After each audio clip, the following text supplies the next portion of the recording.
Thank you, Oggs. Oh my gosh, this whole video has been silent because I forgot to turn on my microphone. Can you hear me now? It feels like one of those Verizon commercials. That's what happens when you get up at 4:30 a.m. to write. You forget to turn on the microphone. Amazing. Let me just make sure that that's actually working. Yes, all right, wonderful. So I'm doing a writing sprint because, yeah, I'm working on a book and I needed some like dedicated writing time, and I get more words out if I set a time to go and write. So this should be a fun replay with no sound for the first 9 minutes, but it's okay. That's the beauty of live, right? You don't know what you're going to forget. You don't know what's going to happen. So yeah, I'm writing a book. So fun.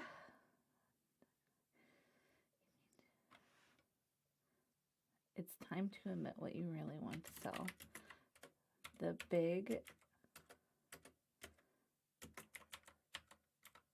I don't need a comma there. High ticket offer that you've always dreamed of listing.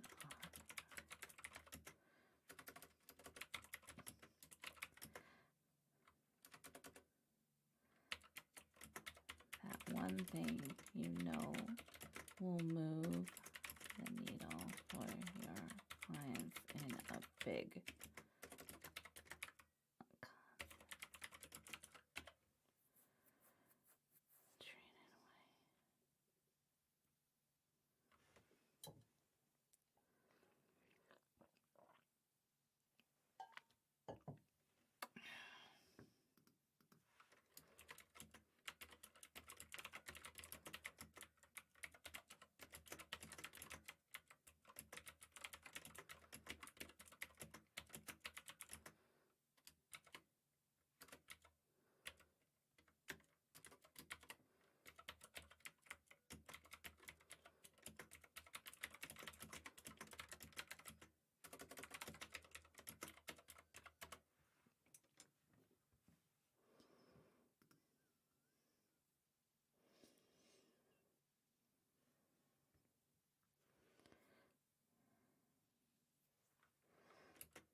That's my alarm to wake up. I was ahead of the alarm.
Okay, I think chapter 1 is finished. Oh my gosh, amazing. All right, let's go look at notes for chapter 2. All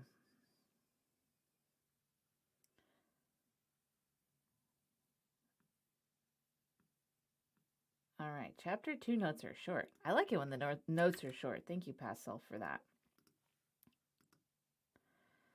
And just like pasting my notes in there so I can see them as I'm writing.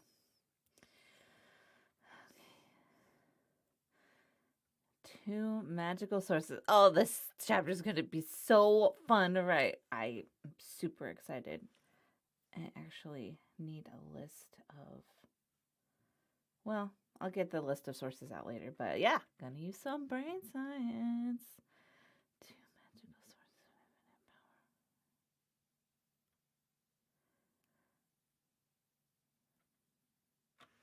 of infinite power.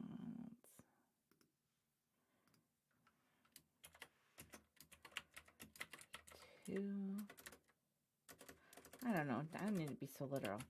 A source of infinite power. And it's there's a cheat there for you if you're looking at my notes that's referring to your ears.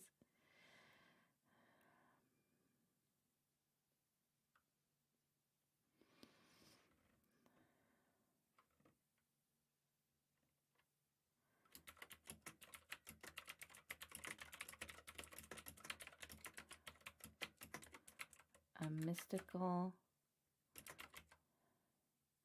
and often neglected force for unprecedented. I knew that was gonna, yep, there we go. Thank you. I spelled it presidented.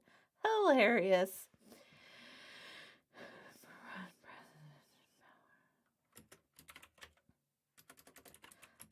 But before we get to that,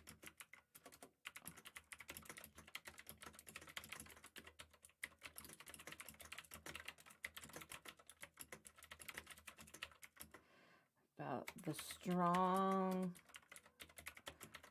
unicorn that lives in your pocket and has been with you this entire time. Yes, the unicorn. But we didn't really explore what makes that unicorn such a dynamic force for connection and persuasion. Oh, there shouldn't be a T there. Boom. All right. So before we get to our second mystical, our second magical force. Do we want to use force again?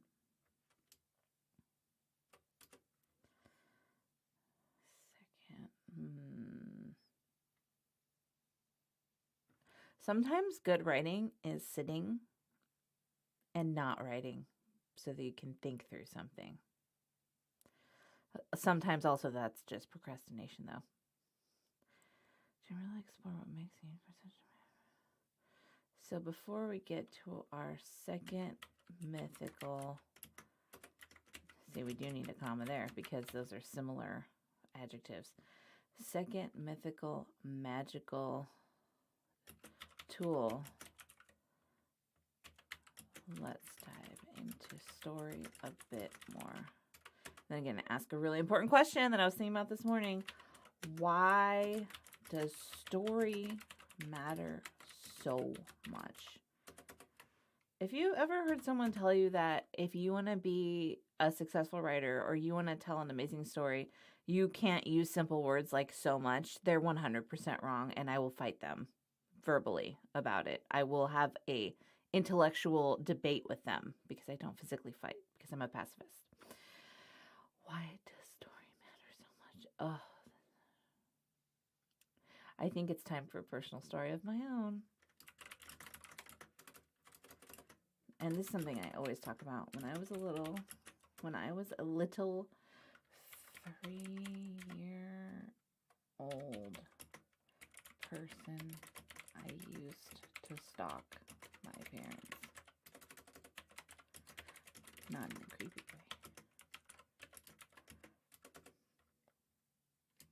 There was this thing I needed them to do for me since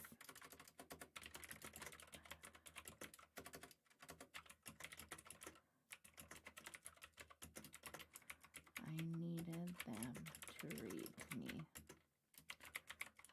Wherever they were, I was there.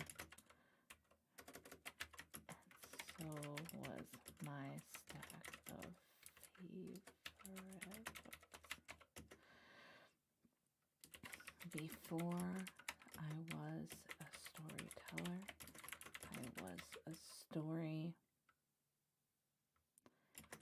listener. That's important.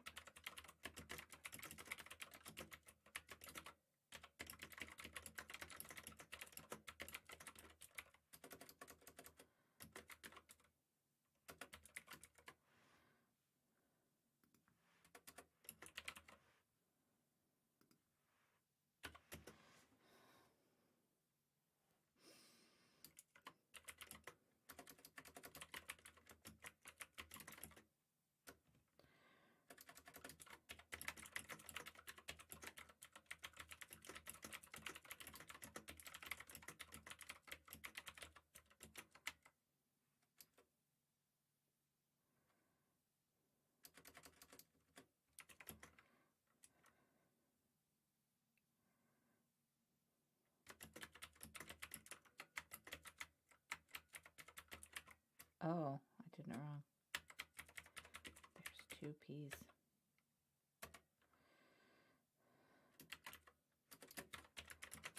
Always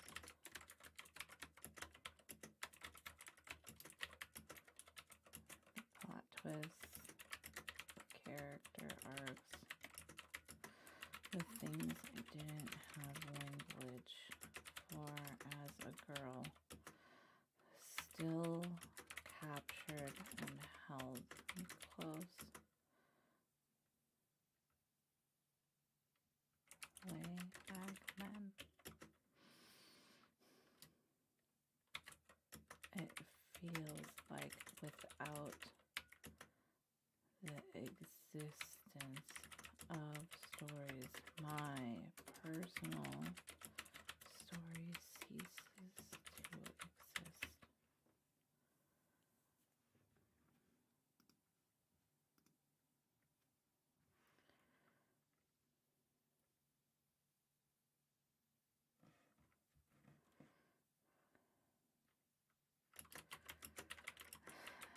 When things in my family got complicated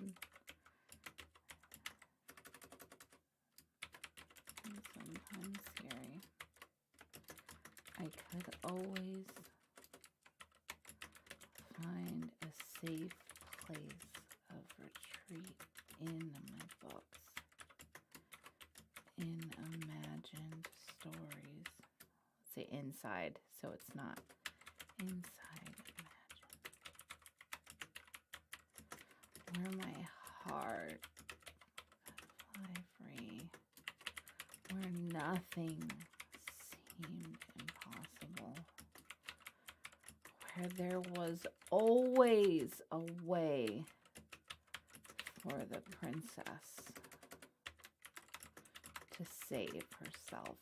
Oh, this is why writing is fun, you guys, my wonderful friends.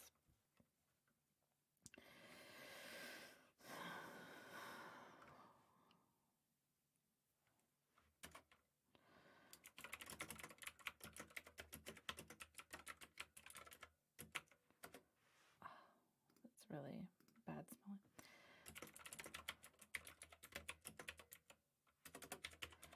Only grew.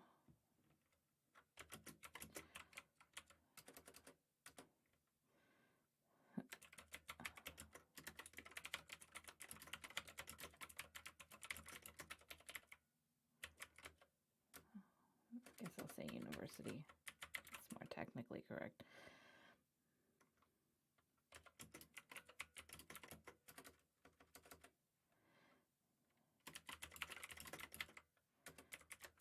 I decided to be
Events, emotion. It's only two things. Events and emotions. Using imagery. Using imagery. Simile. Alliteration.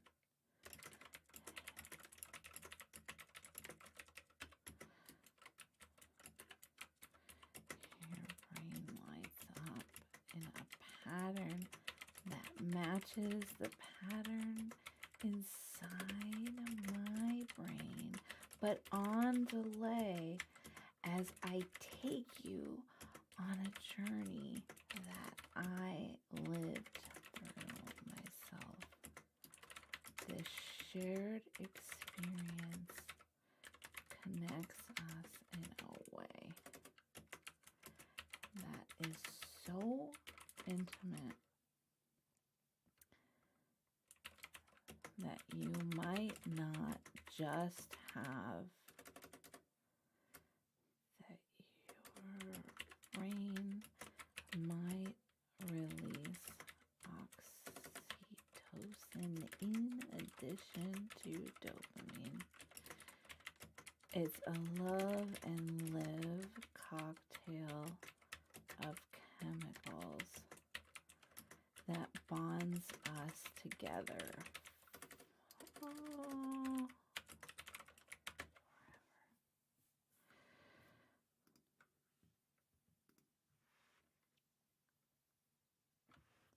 I'm gonna format this because I can't help myself.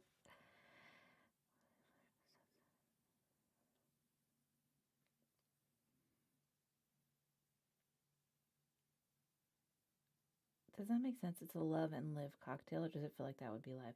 It's a love and live cocktail. It's a love and live your life cocktail. It's fine. I'm going to leave it. Either way, it works.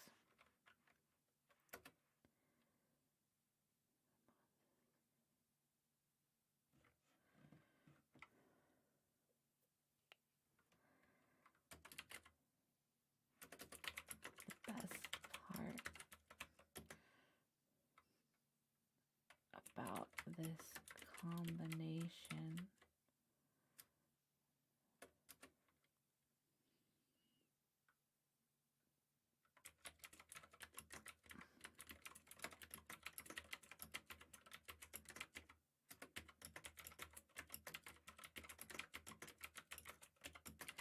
anyone can learn how to tell their story. That's why.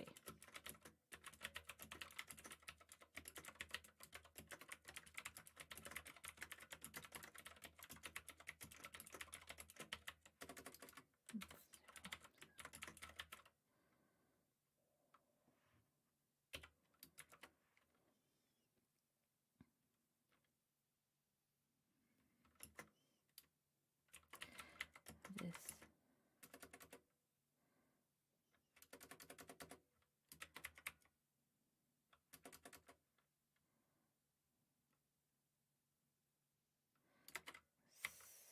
speaker. I'm going to have to come back in here and put in a reference. Speaker listener neural bonding is the technical term.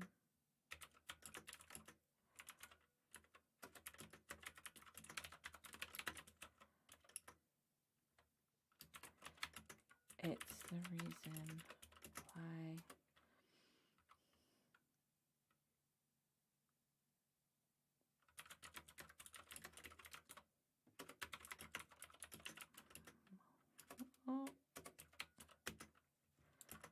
$1 billion.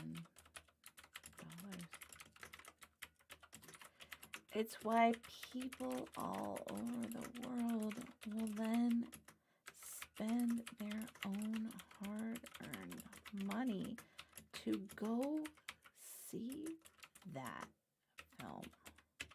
is getting a little murky, guys, because speaker-listener neural bonding only works if it's a personal story, not if it's an actual fiction story. So I got to delete this. Oh, that happens sometimes. That happens sometimes. It's okay. Got to make sure everything matches up.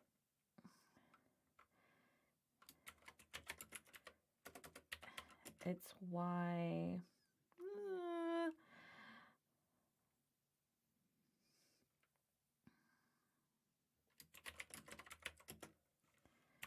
the big 5 publishers will cut advance checks to nonfiction authors with a following. This is actually a better example for a business book. See, that's what happens sometimes when you delete things. You just like are free with the words instead of trying to hoard them and make them fit. Sometimes you just get something that's so much better. Cut advance checks to nonfiction authors.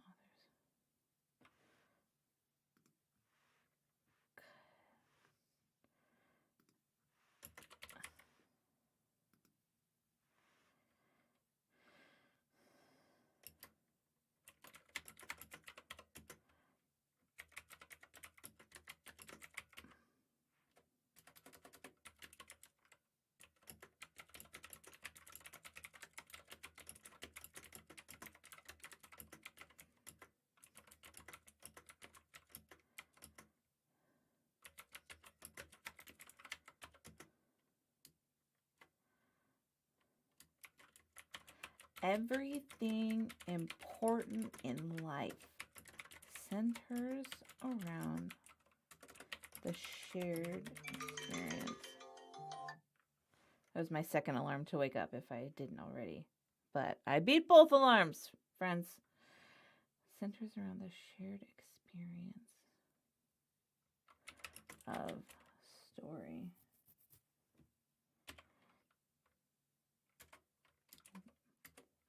Keep saying this is. I don't want to say this is so many times. I guarantee you if I search, it's going to be a really high number. Let's see, what other transitional opening phrase can I use? The truth is, I've used that so many times already too. Everything is important. Let's not use a transitional sentence. Let's live a little wildly here. Because everyone loves story, this also means that everyone has a story to share. Boom! Transition.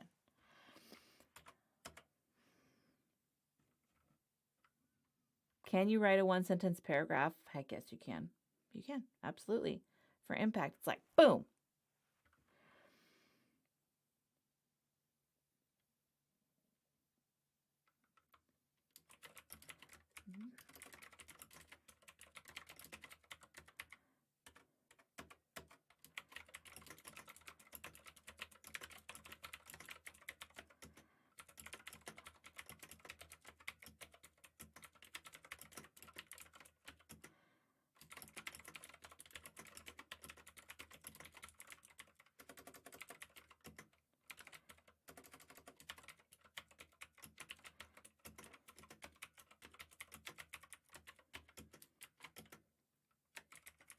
A speech.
Oh, that's easy.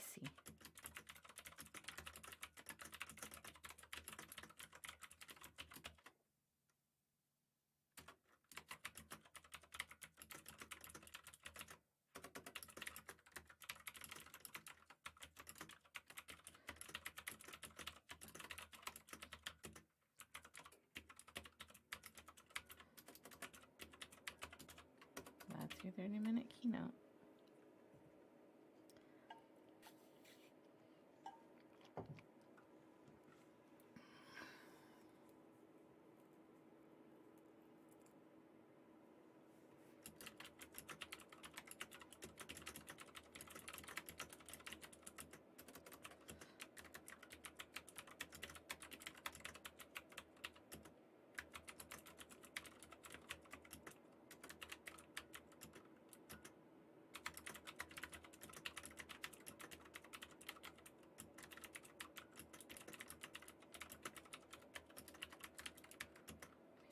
If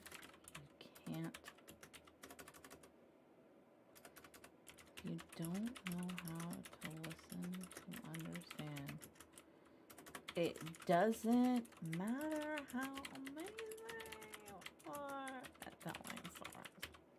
Truth. About halfway through my writing sprint here. I feel like making some decent progress. Oh no, I want this format, please. 4,001. Oh gosh, this book is already going to be more than 15,000. I can tell. It's okay. It's all right. I'm pacing myself, kind of.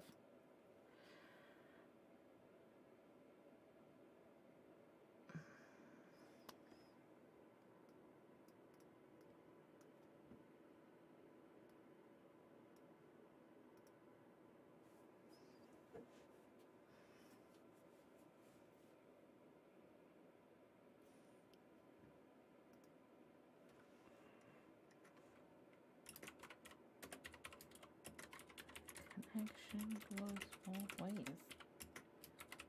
If you don't,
fluids,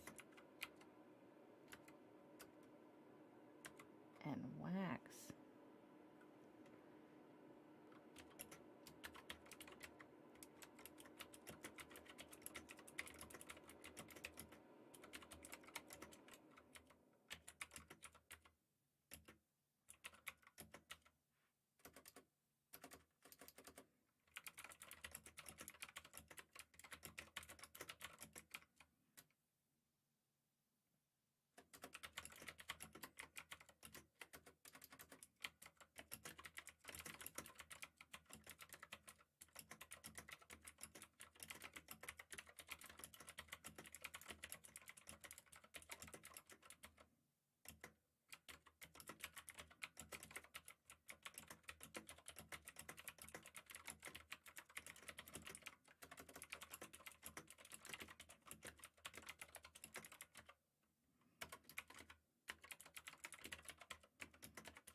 Was came back.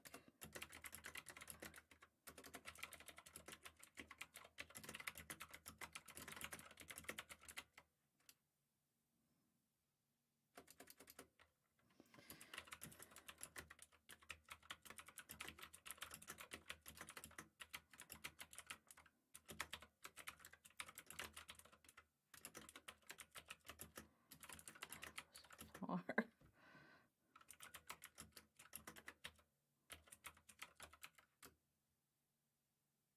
can do it in present. I'm literally the most.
Nope, that's not the thing I wanted.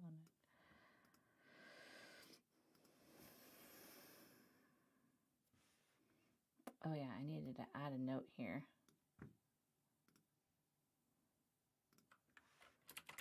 Add source later. Boop. Cool, cool, cool. I'm using Scrivener if anyone cares. It's really great for organizing files like this and keeping notes. It is a nightmare to edit in. I would never edit in it. I would only use Microsoft Word. Ever. Except I heard they're going to take away the macros. I won't go down that rabbit trail right now. But the macros are what make it so that it's amazing for editing. Why would you do that? Don't do that. Microsoft, if you're somehow hearing this, please don't take away the macros from Word. No, no, no, no, no, no. No, we need them. We use them. Maybe you think people aren't using them, but we're using them. So don't do that, please.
really want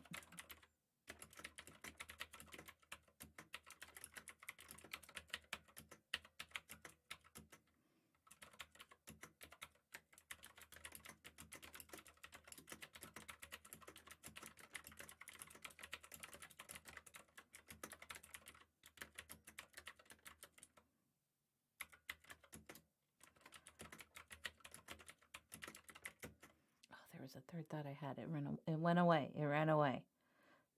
Sometimes this happens. It's okay.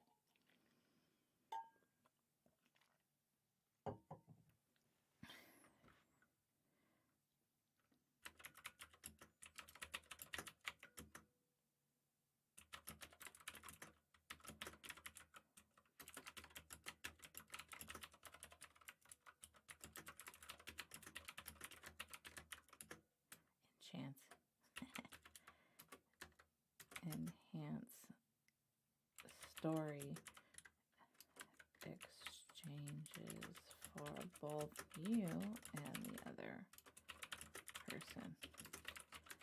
That's why you have me in this book. Oh, sometimes I wish I could just be like, I'm making a sideways smile. That's the difficult thing about writing first person perspective nonfiction, is you can't just be like, I'm smiling at you right now. That would sound really creepy.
So I just wrote those 3 things, and now I'm going to break each one of them down into its own section. Technically, in marketing, we would call that forecasting or pre-framing. In writing, what would we call it? There are so many useful terms across so many different industries that we could incorporate into our own industry so that we could have clear, concise communication. It's just one example of that.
You're doing great.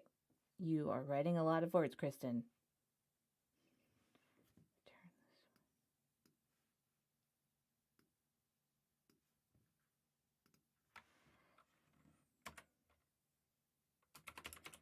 In order to turn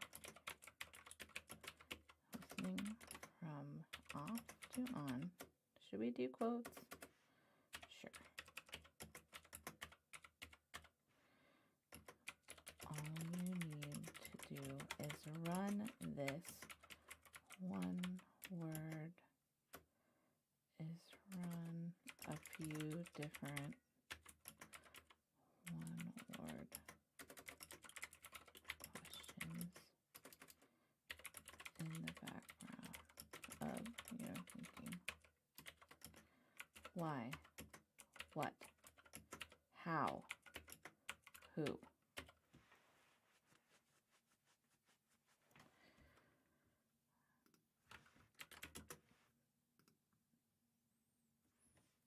No, we don't need to use a semicolon for a super short list like this. Also, by the way. The best rule for semicolons is like just if you don't understand the rules, don't use them. Use a colon. Colons are very useful. Semicolons need to have completed sentences on both sides. The ways that you can use them with lists is very complicated. You never put a semicolon after the words for example. And if you want to use them to break up lists with commas, you can. But you don't just use them willy-nilly. Semicolons are hardcore and they have a ton of rules. So if you're like, I really want to emphasize something that's related and I'm not sure if I should use a semicolon, you can use a colon. And also you can hire a copy editor for my team if you want someone to check your semicolon use. She would be delighted to. That's her jam.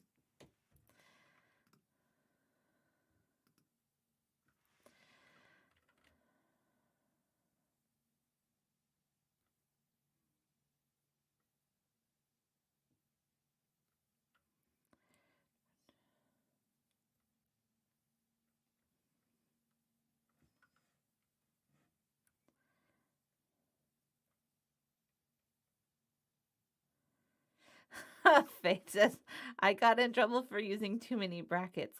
So this is actually a common problem that all writers have, and I know Faith, you write a ton. We have like our little things that we really enjoy using, and then we overuse them. And honestly, like through the years, my little writing vices constantly change. Right now, my my writer vice is I want to put and at the beginning of every sentence because I love how useful it is for writing copy for transitions, but it's not that useful and pretty annoying inside of a book. So my friend Judith, who copy edited the last book that I was working on with Maria, was like, why are you doing this so much? And I was like, I don't know. It's my new thing, I guess. So it happens to all of us, Faith. Thank you for sharing. You are not alone.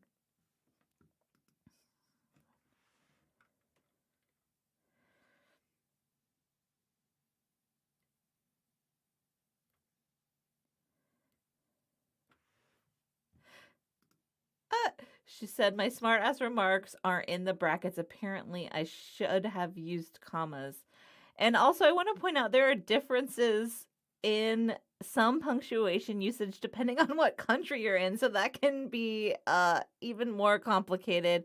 When I use smart ass remarks, I actually do tend to put them in parentheses because I like them as parenthetical statements.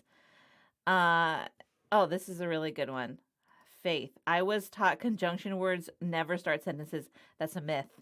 Isn't that interesting? It's something that grammar teachers told us. It's not actually part of any grammatical rules. When I was going through copy editing school, you would not believe the list of myths that we went through. And I was like, this is so messed up. Like another one, for example, is that you should never use a preposition at the end of a sentence. That is also a preference thing. It's not in any grammar rule book anywhere. Isn't that like just mind blowing? So language is a lot of fun. I could geek out on it literally all day because I love it so much. I've made it such a huge part of my life, and I know things that I can never unknow. So I've come up with this list of quick, amazing questions, and now I don't know what to do with them. This happens when you're writing. You're just like, I wrote myself, we call it writing yourself into a corner. Obviously, there are no real corners in your brain. Faith says, this is why I don't do grammar. That's okay. That's why there are lots of professionals out there who will just help you. But if someone corrects your conversational grammar, they're rude. Did you know that? It's just poor etiquette. So don't be stressed out too much. Just have fun. If you're writing a book, that's why you hire a copy editor. I hire copy editor. I'm a certified copy editor. I hire other copy editors to edit my books because I need them to have my back. That's what that is. It's them saying, I'm using this standard that we agreed on, and I'm going to make your book consistent, and I'm going to take out I use unnecessary ofs a lot too. Like if Maria, I don't know if you're watching, Maria is probably working right now actually, but she will just go through and delete them now. She doesn't try to fix them because I was like, I just can't turn it off. I don't know. Like I'm trying. She's like, just remember to not do it. I'm like, I'm trying to do that. That's why I need you to go and just delete these things for me. Please. Please. Okay, in order to turn your listening from off to on, all you need to do is run a few different one-word questions in the background. Oh my gosh, Faith. Yes, good. Ignoring her was the higher road for sure. Like, and I tell people, I'm like, they're like, when they find out I'm a certified copy editor, they'll freeze up and stop talking or whatever. And I'm like, I'm just interested in talking to you as a person. I'm interested in hearing you. I don't care about your grammar unless you're asking me to proofread something for you. And then I would be glad to mark it up to whatever standard we agree on. But yeah, conversational corrections, that's so rude. Yes, Faith says the grammar police are real. They are. And you know what's hilarious is most of them are just telling you their personal preferences. They're not using any kind of standard measurement for grammar, which is hilarious to me. Yeah, I could literally talk about this all day. Not figuratively, literally, the real literally. I don't care what the dictionary says.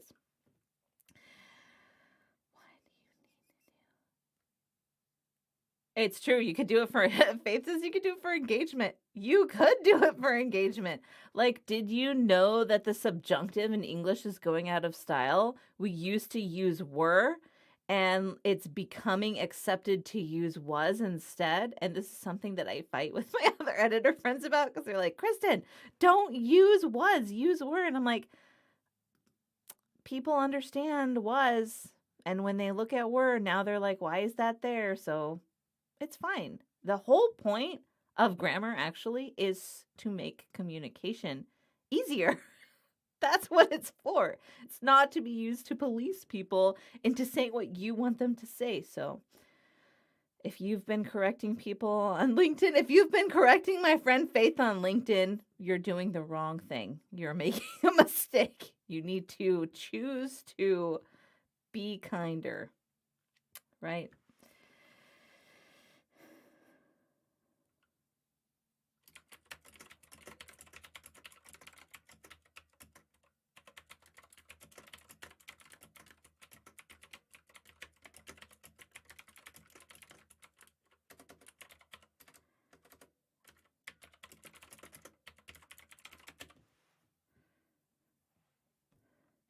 Grammar doesn't make writing easier. It actually does if you take the time to learn the rules.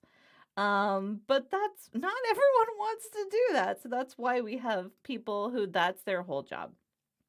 Because actually, yeah, like that's the whole point of a copy editor is to get in between you and the reader and figure out what's the best way that the reader is going to understand this. What's the most clear, concise, correct, consistent way. Those are the 4 C's in the name of the 5th C, which is clear communication. I did not write that. I just have it Post-it noted on my computer because I talk about it all the time, and there's too many C's and they confuse me. I know people are like, let's put everything in the same letter because it'll be easier to remember. It does not work that way in my brain. Faith says that she wrote her book by talking into a voice recorder. I love that method. I think it's great for people who aren't professional nonfiction writer, like book writers, right? I know that you write all kinds of amazing things, and so I would say you're a professional writer. But if you're not a professional book writer, right, that's a clear distinction. That's a great way to write, and then you actually get your voice out. That's one of the things I do with my ghostwriting clients is like I'll ask them questions and have them record it to see if that's a method we can use, because for some people that is the best. Other people need to like physically type it out to process it properly, but the voice recording is an amazing way to go. I wish I could do it that way. I can't. I cannot. I've tried. It doesn't work for me.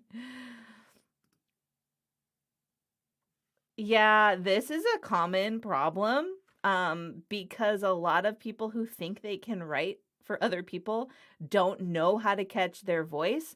And my husband's always like asking me to investigate this further for myself. He's like, how do you know what you sound like? Because you spent 10 years figuring it out, which means you know when your voice gets into other people's stuff. I'm like, dang, yeah, that's accurate. So if they don't know their own voice, they're going to have this problem because they don't know when they're wandering in and out of their voice or your voice, and they're going to mess everything up. And that's the worst, right? When you pay someone to do something and they change it so it doesn't sound like you. Actually, in copy editing school, we had a whole section on this about how to preserve the author voice. So I'm sure that helped me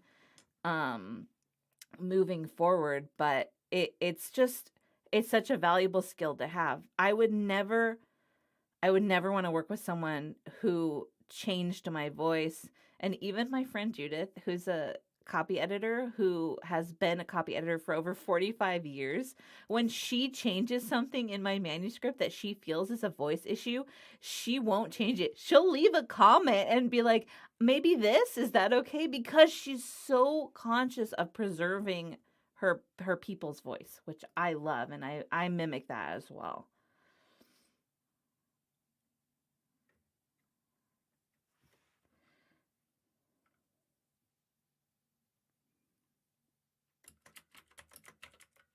See, I'm writing so many ands. I'm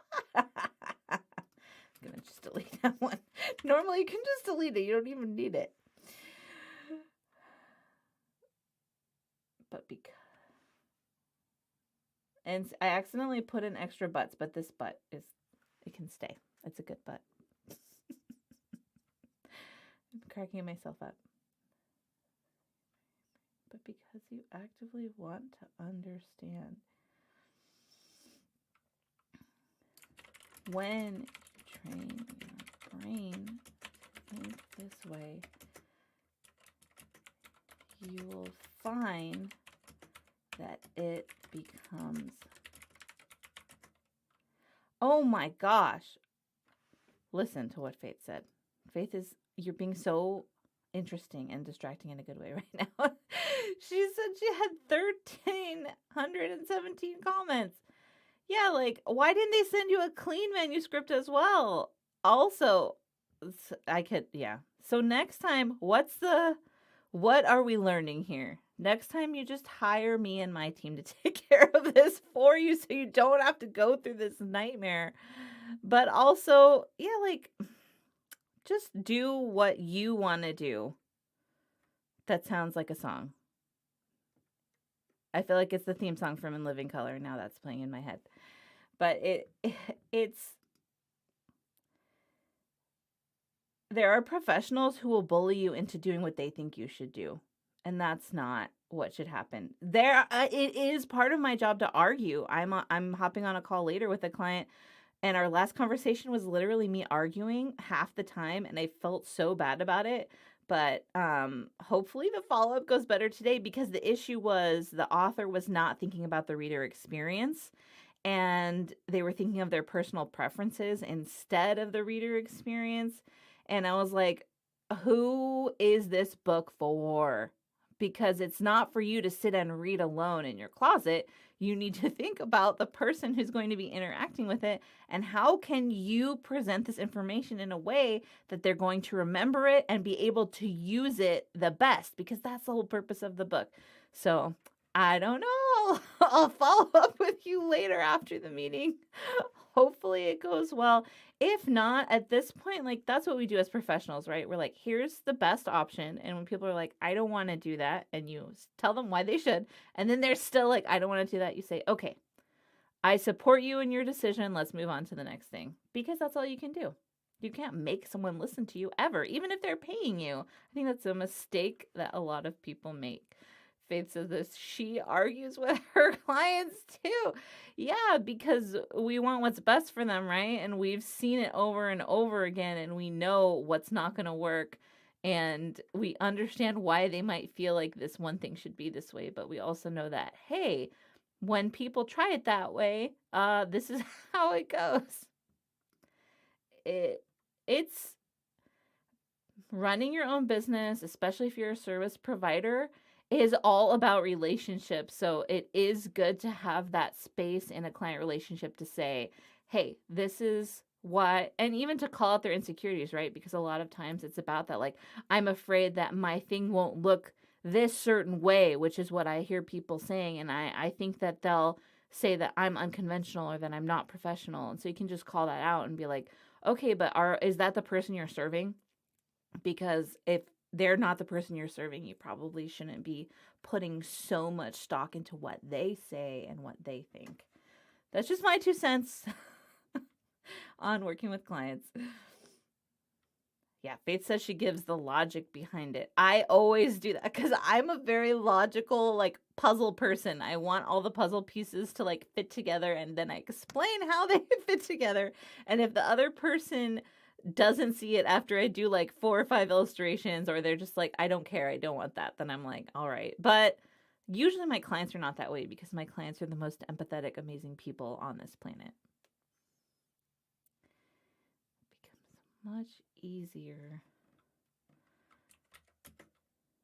to focus on listening instead of thinking about what you should eat for lunch later.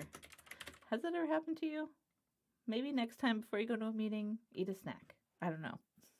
If you're thinking about lunch in the meeting, maybe you should have had a snack before the meeting. That definitely happens to me, which is why I have a pack of Cliff Bars within reach, and I can just eat half of it in between meetings if I'm feeling a little hangry. But I try to force myself to take lunch breaks now instead of working through those breaks. Oh, it's 6. Oh, my sprint time is over, which is fine because I feel like I've written a lot today. So I'm actually just going to copy and paste this. I don't need that part. I'm going to copy and paste this into here. Just leaving my future self notes because I love my future self and I don't want her to have to waste time or feel upset that she doesn't know what to write next. So boom, there it is. What to write next. I'm going to save this and I'm going to stop my screen share. Thank you for being with me during my writing sprint. If you were here when I was talking and no sound was coming out, I apologize, but I'm sure it's actually pretty hilarious. I might go back and watch it myself. I hope you have the most amazing morning. I'm going to go make sure all my children are awake so that they can get ready for their day. And you are amazing. Your story matters and your business story matters.